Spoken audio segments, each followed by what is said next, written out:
Bismillahirrahmanirrahim. Ila hadrat Nabi Mustafa Rasulullah sallallahu alaihi wasallam wa ala alihi wa azwajihi wa dzurriyyatihi radhiyallahu ta'ala alaihim. Al-Fatihah. Bismillahirrahmanirrahim. Alhamdulillahirabbil alamin arrahmanir rahim maliki yaumiddin ya nabiyyu muslimin siratal mustaqim siratal ladzina an'amta alaihim ghairil maghdubi alaihim waladdallin. Wila wahi Syekh Ja'far al-Siraj Syekh Siraj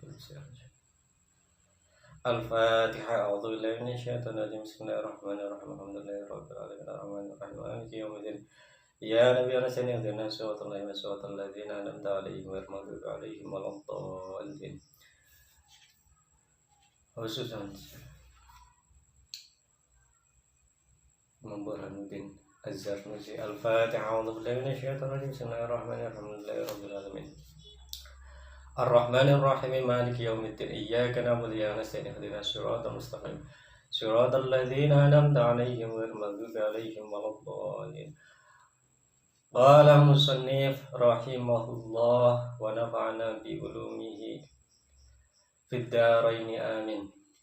Bismillahirrahmanirrahim. Faslun fi ikhtiyaril ilmi wal ustadzi wasyariki watsabati alaihi. Bab ketiga menerangkan tentang bagaimana cara memilih ilmu yang akan dipelajari, memilih guru, memilih teman, serta menetapkan keteguhan hati dalam mencari ilmu.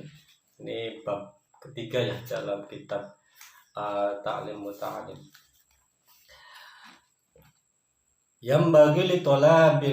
Yang bagi talibil ilmi ay yakhtara min kulli ilmin ahsanahu wa ma yahtaju ilaihi fi amri dinihi fil hal thumma ma yahtaju ilaihi fil mal. Yang bagi talibil ilmi, seyogianya bagi seorang pencari ilmu ay yakhtara min kulli ilmin, hendaknya memilih setiap ilmu ahsanahu yang baik bagi dirinya, yang bisa memperbaiki dirinya. Wa ma yahtaju ilaihi fi amri dinihi, dan ilmu-ilmu yang dibutuhkan, ilmu-ilmu yang dibutuhkan di dalam urusan agamanya, fil hali, urusan agama yang bersifat praktis ya. Kemarin kita sudah bahas seperti ya sholat dan lain sebagainya. Itu yang maksudnya fi amri dinihi fil hali, ilmu-ilmu agama yang bersifat praktis, praktek kehidupan sehari-hari. Tsumma ma yahtaju ilaihi fil mali, begitu juga lalu ilmu-ilmu yang dibutuhkan berkenaan dengan harta, berkenaan dengan penghidupannya. Wa yuqaddima ilmat tauhid wa ya'rifallahu ta'ala bid-dalil, maka dahulukanlah ilmu tauhid, ilmu tentang keesaan Tuhan. Wa ya'rifallahu ta'ala bid-dalil, dan kemudian sehingga kita bisa mengenal Allah dengan menggunakan dalil-dalil, baik dalil akli maupun dalil naqli, baik dalil yang sifatnya teks Al-Quran dan Sunnah maupun akli yang sifatnya itu rasional. Fa inna imanal muqallid wa in kana sahyan indana lakin yakunu asiman bitarkil istidlali. Fa inna imanal muqallid, maka sesungguhnya iman seseorang yang hanya ikut-ikutan, muqallid itu dia taklid, hanya ikut-ikutan, tidak tahu dalilnya dan lain sebagainya. Wa in kana sahhan indana, walaupun menurut kami, maksudnya menurut pandangan Syekh Az-Zarnuji itu diperbolehkan, dibenarkan. Jadi seseorang yang beriman kepada Allah tetapi tidak mengetahui dalilnya, yaitu sebenarnya sahih saja, itu diperbolehkan saja. Lakin yakunu asiman bitarikil istidlal, tetapi menurut pandangan Syekh Az-Zarnuji ini dia tetap berdosa karena tidak mengetahui dalil-dalilnya. Wa yakhtarul atiqa dunal muhdatsati.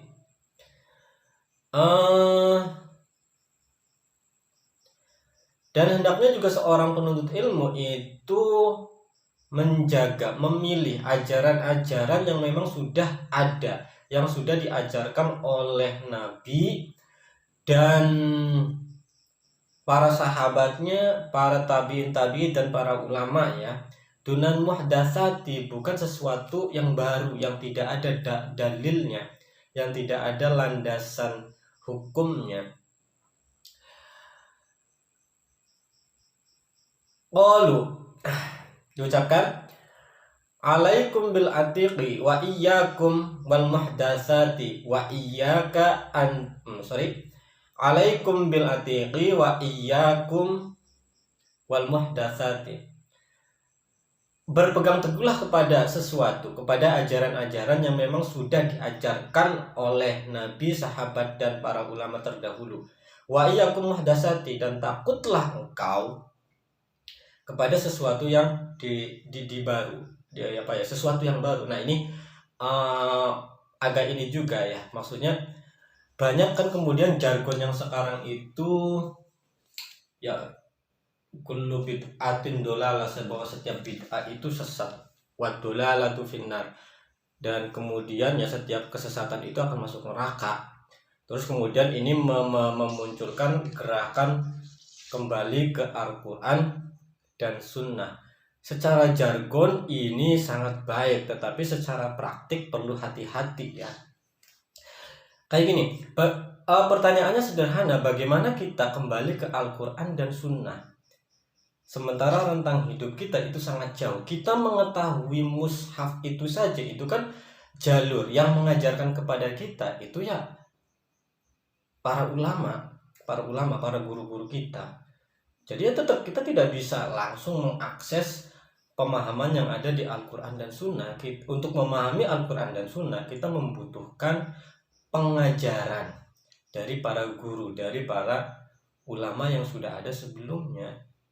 Jadi misalnya kita tidak boleh misalnya mengikuti imam ini, mengikuti madhab ini, kita langsung saja pakai Al-Quran dan Sunnah. Mana bisa? Itu masalahnya, bahwa gerakan kembali ke Al-Quran dan Sunnah itu secara campaign, secara kampanye, secara simbol yang untuk dikampanyekan itu bagus, tetapi secara prakteknya itu tidak semudah itu. Maksudnya gini, ketika kita mengikuti apa yang diajarkan oleh para ulama, ya itu sebenarnya kita juga mengikuti Al-Quran dan Sunnah, karena para ulama itu juga landasannya adalah Al-Quran dan Sunnah. Seperti itu. Jadi jangan sedikit-sedikit terus kemudian membid'ahkan, mensesatkan. Itu tidak diperbolehkannya. Wa yaka an tashtagila bihadzal jadal. Nah, kita juga seorang pelajar juga menghindari, harus takut dari apa? Menyibukkan diri memperdebatkan itu tadi ya, berdebat dengan sesuatu yang tidak bermanfaat. Berdebat, nanti kita bedakan ya antara berdebat dengan berdiskusi. Itu nanti di halaman setelahnya nanti akan dibahas. Wa iyyaka an tashtagila bihadzal jadal, dan seyogianya, sepatutnya seorang pelajar itu menghindari diri dari perdebatan yang enggak mutu. Alladzi dhahara ba'da inqiradil akabiri, yang muncul setelah wafatnya para ulama. Akabir itu maksudnya ya para sahabat, para ulama. Itu setelah wafatnya itu kita akan muncul kurang perdebatan. Padahal para ulama dahulu pun ya sudah bersepakat untuk tidak sepakat. Lah kita kemudian memperdebatkan ulang. Itu kan ya apa ya? sesuatu yang sia-sia sudah jelas. Misalnya kalau kita mengikuti ada madhabil arba aja, empat madhab yang populer itu kan di kalangan Sunni itu misalnya, kita sudah tahu bahwa keempat imam itu sendiri misalnya Syafi'i, Abu Hanifah, Hambali, terus Malik, mereka kan tidak bersepakat dengan beberapa di bagian beberapa hukum. Mereka sendiri itu yang alim yang kemudian menjadi rujukan itu sudah bersepakat untuk tidak bersepakat di beberapa bagian hukum. Lah kita memperdebatkan ulang kembali, itu kan sesuatu yang sia-sia, itu loh, sesuatu yang buang-buang energi. Ya perbedaan gitu ya udah kita biarkan, kita ikuti saja yang cocok dengan kita. Bukan memperdebatkan ulang mana yang benar dan mana yang salah. Itu buang-buang waktu, buang-buang energi ya.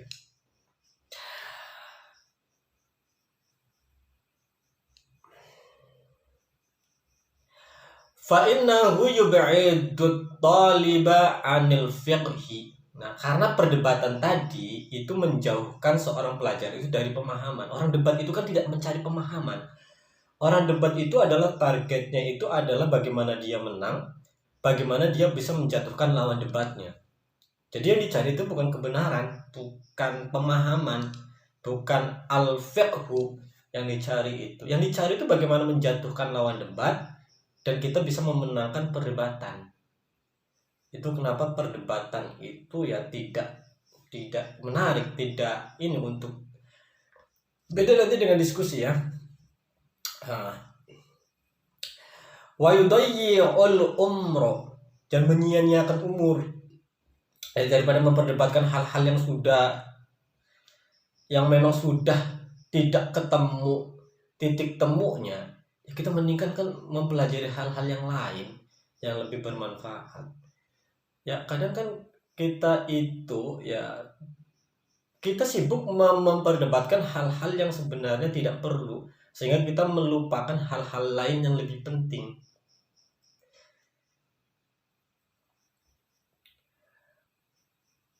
Wa yurisul wahsya, dan menimbulkan wahsya. Apa ya?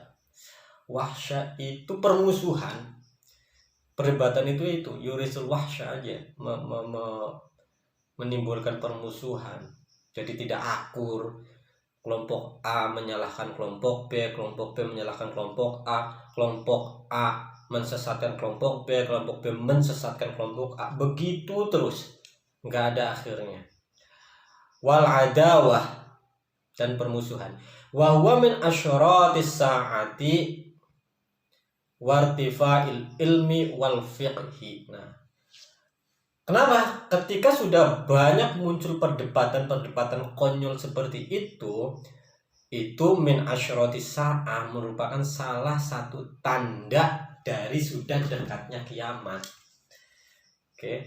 Jadi ya dalam sebuah hadis itu ya itu banyaknya orang yang membicarakan hal-hal yang tidak perlu, memperdebatkan sesuatu yang tidak perlu, wartifa'il ilmi, dan hilangnya ilmu, diangkatnya ilmu. Maksudnya hilangnya ilmu. Dan hilangnya ilmu itu kan ya bisa dengan itu tadi, wafatnya ulama-ulama yang alim, terus kemudian malah munculnya orang-orang yang tidak begitu paham ilmunya, dan kemudian diakui sebagai panutan, yang dibahas di bab yang sebelumnya, wal fiqhi, dan pemahaman. Kata warada fil hadis, sebagaimana disebutkan di dalam hadis. Ada hadis yang menerangkan tentang ini, bahwa salah satu tanda dekatnya kiamat itu ya itu tadi, hilangnya ilmu. Orang banyak berdebat sesuatu yang tidak diperlukan, sehingga ilmu ya hilang, tidak berdebat tidak dengan ilmunya. Hadisnya berbunyi kalau tidak salah, min asyrati saati ayyurfa'al ilmu wa yasbutal jahl. Jadi salah satu tanda dekatnya kiamat itu adalah hilangnya ilmu dan munculnya orang-orang bodoh. Itu dalam hadis seperti itu.